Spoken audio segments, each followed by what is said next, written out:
Supreme court retired judge Gopal ಗೌಡ್ರು ಹೇಳಿದ್ದಾರೆ SIT probe ಆಗಬೇಕು ಧರ್ಮಸ್ಥಳದ ವಿಚಾರದಲ್ಲಿ. ಯಾಕಂದ್ರೆ ಇವತ್ತೂ ಕಂಪ್ಲೇಂಟ್ ಲಾಂಚ್ ಮಾಡಿದ್ದಾರೆ, ನಮ್ಮ ಮಗಳು ಇಲ್ಲೇ ಬಂದು ಮಿಸ್ ಆಗಿದ್ದಾರೆ ಅಂತ ಅನ್ಬೋದು.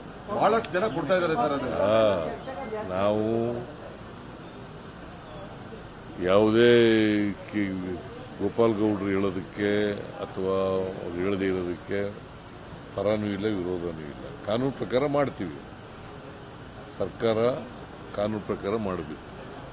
SIT ಮಾಡಬೇಕು ಅಂತಂದ್ರೆ SIT ಮಾಡ್ತೀವಿ. SIT ಮಾಡ್ತಾರೆ ಸರ್. ಇಲ್ಲ ಇನ್ನೂ ಇಲ್ಲ. ಪೊಲೀಸ್ ಡಿಪಾರ್ಟ್ಮೆಂಟ್ನವರು ವರದಿ ಆಧಾರದ ಮೇಲೆ ಈಗ ಅವನೇನು ಮಾಡಿದ್ದಾನೆ, 10 ವರ್ಷ ಅಬ್ಸ್ಕಾಂಡ್ ಆಗ್ಬಿಟ್ಟಿದ್ದ. ಅವನು 164 ಸ್ಟೇಟ್ಮೆಂಟ್ ಕೊಟ್ಟಿದ್ದಾನೆ ಪೊಲೀಸ್ ಮುಂದೆ.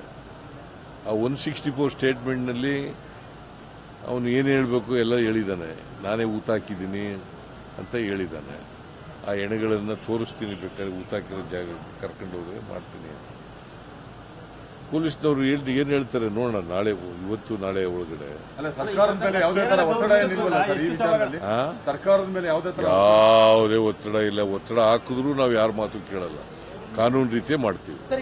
Supreme court retired judge Gopal ಗೌಡ್ರು ಹೇಳಿದ್ದಾರೆ SIT ಪ್ರೋಬ್ ಆಗಬೇಕು ಧರ್ಮಸ್ಥಳದ ವಿಚಾರದಲ್ಲಿ. ಯಾಕಂದ್ರೆ ಇವತ್ತೂ ಕಂಪ್ಲೇಂಟ್ ಲಾಂಚ್ ಮಾಡಿದ್ದಾರೆ, ನಮ್ಮ ಮಗಳು ಇಲ್ಲೇ ಬಂದು ಮಿಸ್ ಆಗಿದ್ದಾರೆ ಅಂತ ಅನ್ಬೋದು.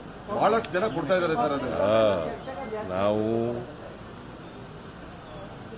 ಯಾವುದೇ ಗೋಪಾಲ್ ಗೌಡ್ರು ಹೇಳೋದಕ್ಕೆ ಅಥವಾ ಅವ್ರು ಹೇಳದೇ ಇರೋದಕ್ಕೆ ಪರನೂ ಇಲ್ಲ ವಿರೋಧನೂ ಇಲ್ಲ. ಕಾನೂನು ಪ್ರಕಾರ ಮಾಡ್ತೀವಿ, ಸರ್ಕಾರ ಕಾನೂನು ಪ್ರಕಾರ ಮಾಡಬೇಕು. SIT ಮಾಡಬೇಕು ಅಂತಂದ್ರೆ SIT ಮಾಡ್ತೀವಿ. SIT ಮಾಡ್ತಾರೆ ಸರ್. ಇಲ್ಲ ಇನ್ನೂ ಇಲ್ಲ.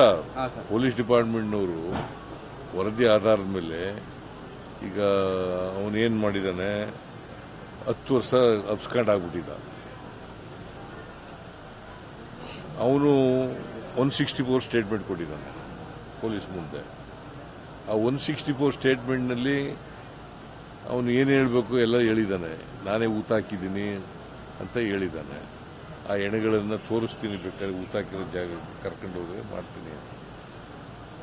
ಪೊಲೀಸ್ನವರು ಏನು ಹೇಳ್ತಾರೆ ನೋಡೋಣ, ನಾಳೆ ಇವತ್ತು ನಾಳೆ ಒಳಗಡೆ. ಸರ್ಕಾರದ ಮೇಲೆ ಯಾವುದೇ ತರ ಒತ್ತಡ ಏನಿಲ್ವಲ್ಲ ಸರ್ ಈ ವಿಚಾರದಲ್ಲಿ? ಸರ್ಕಾರದ ಮೇಲೆ ಯಾವುದೇ ಒತ್ತಡ ಇಲ್ಲ. ಒತ್ತಡ ಹಾಕಿದ್ರು ನಾವು ಯಾರ ಮಾತು ಕೇಳಲ್ಲ, ಕಾನೂನು ರೀತಿಯೇ ಮಾಡ್ತೀವಿ.